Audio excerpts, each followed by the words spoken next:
Je suis parti seul sur le chemin de Compostelle pendant 7 semaines.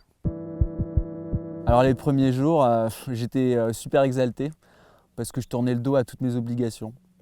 Et puis après j'ai commencé à avoir des douleurs, mal aux muscles et puis à subir mon sac à dos. C'était une autre partie de plaisir en fait.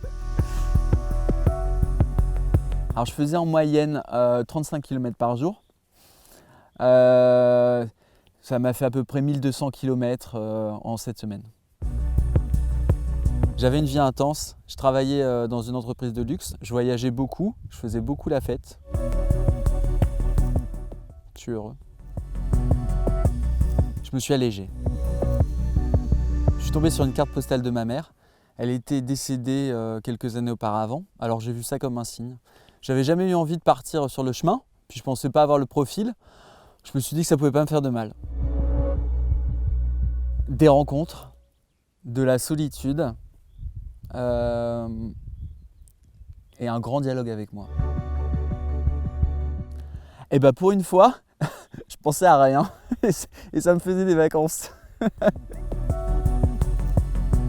Robert, 83 ans, qui m'a encouragé à aimer la vie.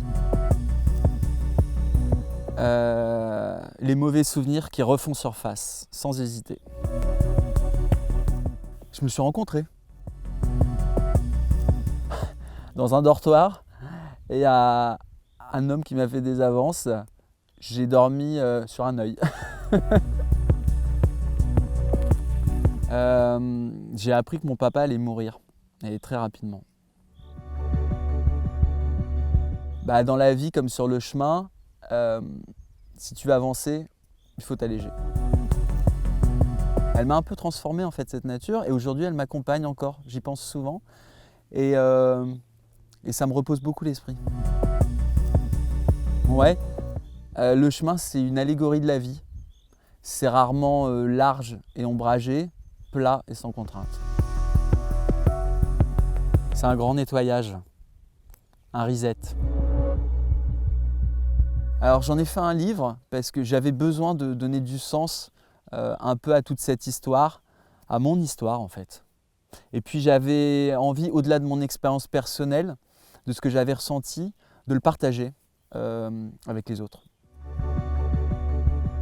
Moi je pense qu'elle s'adresse à tous les gens qui ont envie de prendre un nouvel élan. Elle est ouverte à tous. Il faut juste avoir l'envie. Et maintenant, Compostelle Thérapie, c'est aussi un livre.